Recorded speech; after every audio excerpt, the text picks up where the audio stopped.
Esta semana vimos que se cumplen 100 días desde ese 3 de enero, cuando el presidente Trump entró a Venezuela, sacaron a Maduro y cambió la historia de política de ese país para 2026. Pero la pregunta es, ¿qué tanto cambió y qué hay detrás de esos cambios?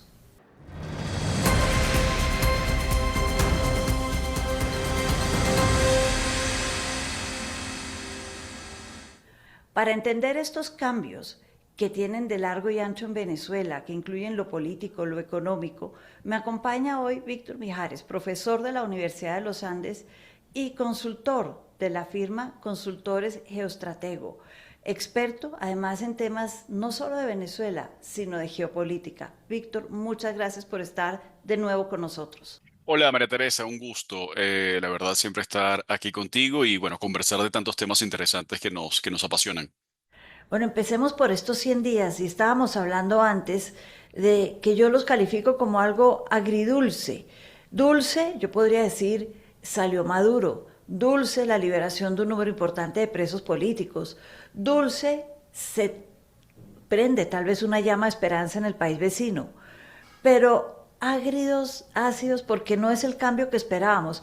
Tú tienes una visión muy interesante y algo distinta. ¿Por qué no nos compartes tu visión? Sí, por supuesto, digamos, yo coincido en tu primer diagnóstico. Obviamente esto es agridulce. Obviamente aquí hay una situación en donde se levantaron expectativas en una madrugada de el 3 de enero de este año. Así comenzó este año geopolíticamente hablando. Tú lo sabes muy bien, has venido siguiendo el pulso, lo que está pasando en el mundo, además con esta era Trump que va a toda marcha. Y en efecto, se levantan expectativas tremendas. Hay una sensación de cambio. Las encuestas revelan que hay una ventana de oportunidad muy importante para el cambio político, social, económico en Venezuela, pero también, y aquí es donde viene mi visión un poco, vamos a tratar de poner esto, digamos, los pies sobre la tierra. También estamos hablando de un régimen que tenía y tiene 27 años en el poder. Estamos hablando de un régimen que no se construyó de la noche a la mañana. Estamos hablando de un régimen que además ha dependido muchísimo de estructuras criminales que están fuertemente enquistadas en el Estado. Estamos hablando de un régimen que lo controló absolutamente todo, desde Chávez, pasando por Maduro y por supuesto con Delcy siendo también una pieza muy importante de ese régimen. No estamos hablando de que fue puesto allí, digamos, un representante de la oposición o de alguna tendencia un poco más tibia o centrista, sino que es precisamente la vicepresidente de Maduro la que queda allí. Entonces yo veo esto. Por supuesto, en esto pueden no coincidir venezolanos que están en Venezuela porque sienten que todo va muy lento. Yo que estoy desde Colombia, observo la situación, por supuesto, como analista, como consultor, como académico, pues puedo tener una visión distinta, pero yo sí veo que tiene una velocidad importante. Creo que los cambios no podemos esperar que sean de la noche a la mañana. Venezuela es un país que está fuertemente degradado desde sus capacidades económicas, su institucionalidad política, su Estado de Derecho no existe, e incluso un estado de ánimo psicológico y un tejido social que tendrá que reconstruirse. Y para eso va a pasar algún tiempo.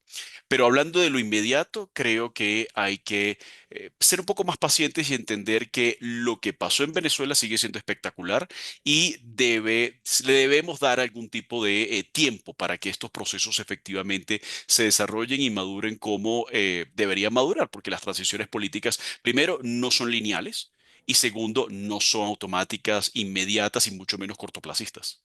Y cuando lo son, Víctor, me estabas recordando con todo lo que nos cuentas la historia de Irak.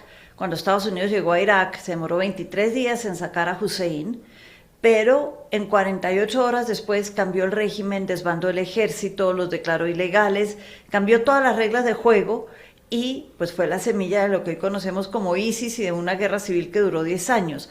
Entonces es cierto que ciertas transiciones es mejor tomárselas con calma, aunque queda esa idea de que ya, suficiente, hagamos todo de una y salgamos ya entrados en gastos, metámonos con todas. Pero es interesante lo que dices y es cierto, Irán nos muestra una lección distinta de cuando uno hace las cosas de manera apresurada. Y tal vez por eso una de las preguntas que a mí más curiosidad me causa en lo que ha pasado en Venezuela son como dirían en ajedrez, estos enroques políticos de voy a sacar, Vladimir ya no es el ministro de Defensa, pero no lo saquemos del todo. Es como estoy mandando mensajes diciendo, ustedes no son indispensables, pero respetamos lo que ustedes han sido para el régimen de Chávez y de Maduro. Estos enroques, ¿cómo se pueden entender y cómo los puede ver el venezolano?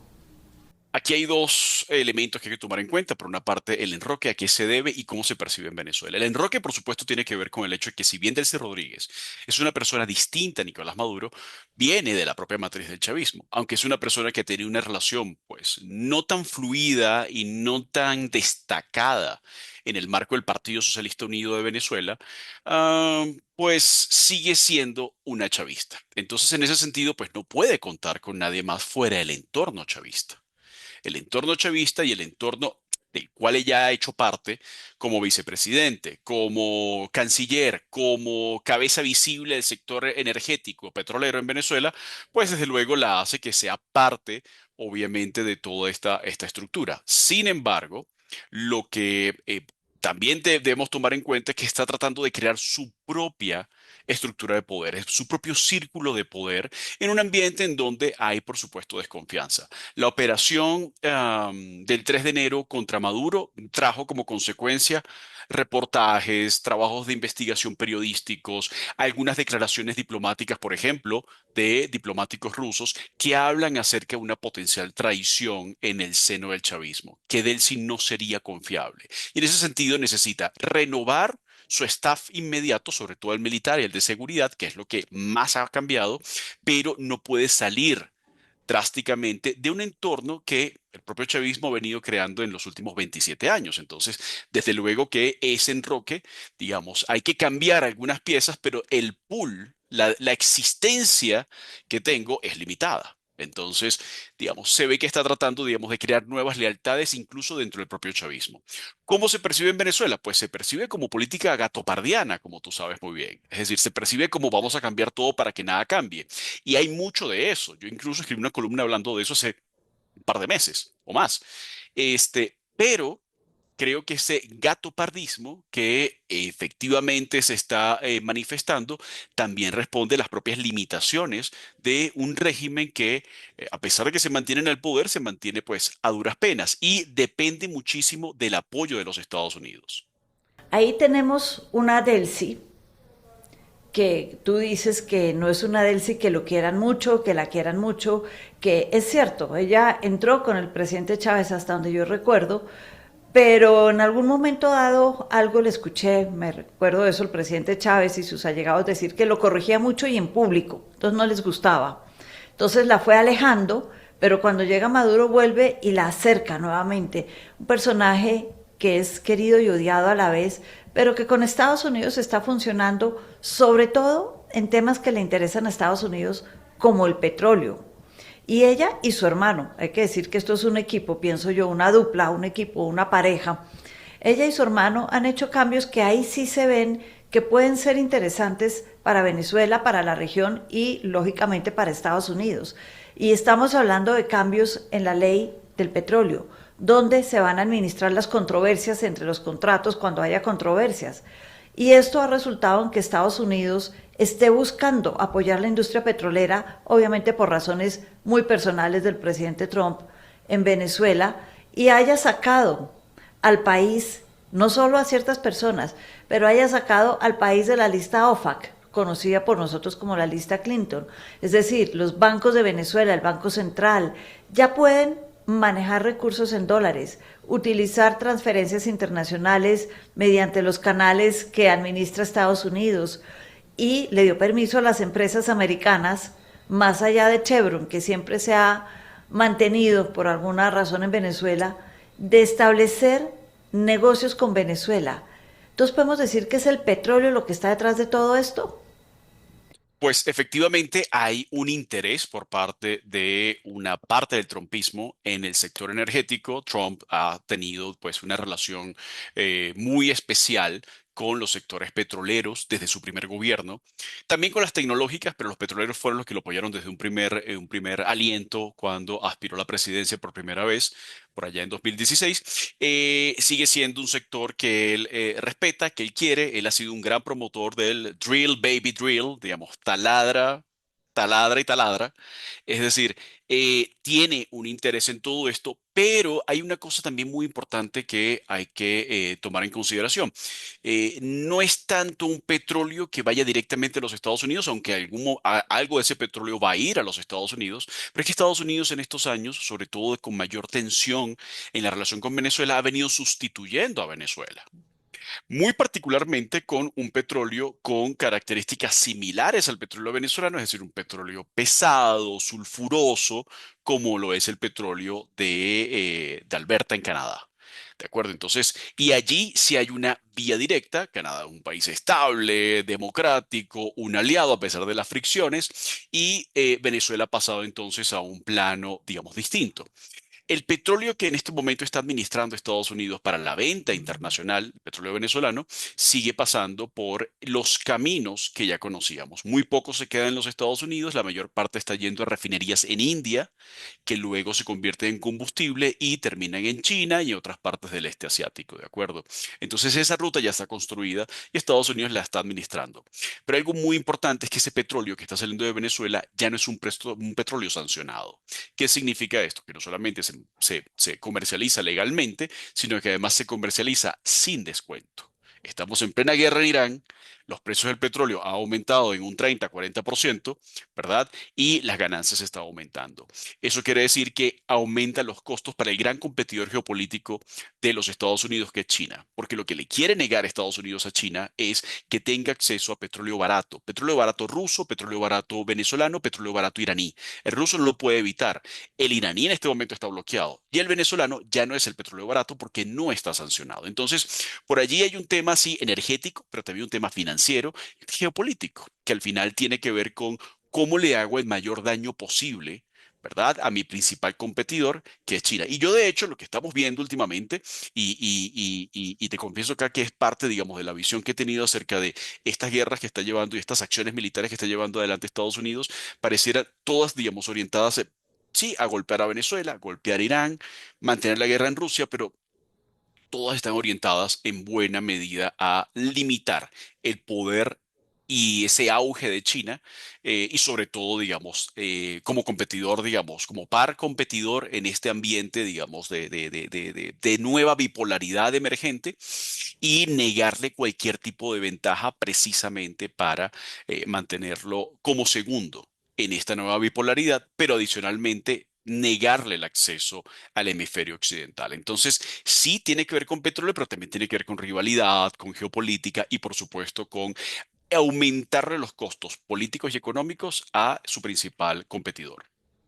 Y si seguimos hablando de Estados Unidos y mezclamos un poco lo que estábamos viendo antes de esta transición, sí o no, Estados Unidos es interesante, volvió a restablecer no solo una relación económica con Venezuela, una relación política y diplomática, abriendo nuevamente su embajada en Caracas y nombrando, eso sí, a nivel de encargado de negocios, que es como un mensaje diplomático, ya yo no nombro todavía embajador, yo nombro encargado de negocios, y lo hace con varios países del mundo, incluido Colombia desde hace casi 4 años, 5 años.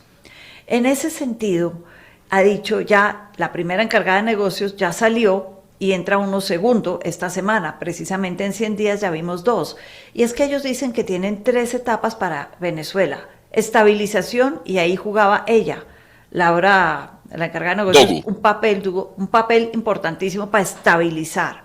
Ahora viene la fase de reconstrucción y ahí yo creo que se mezcla el petróleo, los cambios políticos, el enroque, la posición de Estados Unidos, pero interesante que siguen hablando de una tercera que es la transición.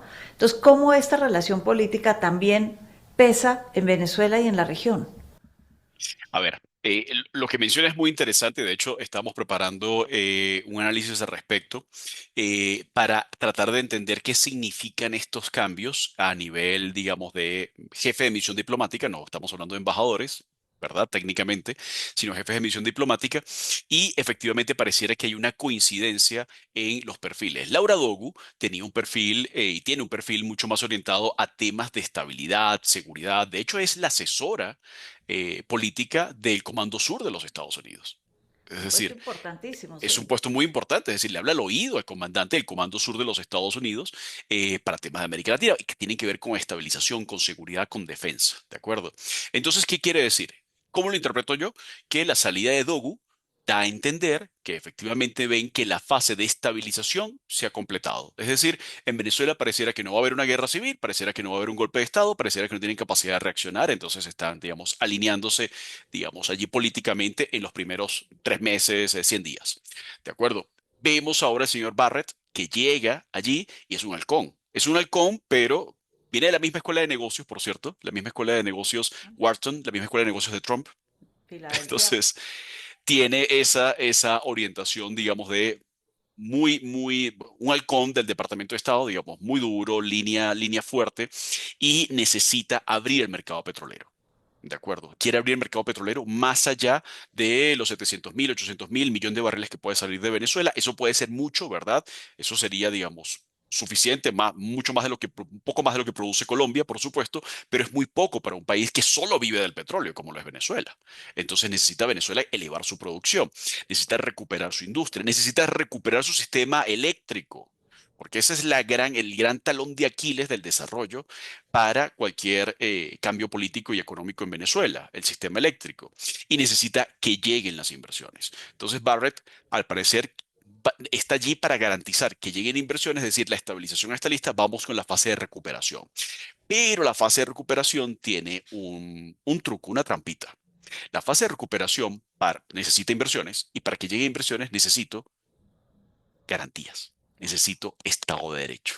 Necesito que esto se cumpla. Está muy bien el cambio de la ley orgánica de hidrocarburos, me parece perfecto, pero falta. Falta que efectivamente tenga una legislación que esté a la altura de países como Colombia, como Brasil, como Ecuador, como cualquier país de la región, o sea, países normales de la región, no la normalidad venezolana, para que efectivamente se garantice que lo que se invierta allí no se pierda. Lo dijo el CEO de Exxon.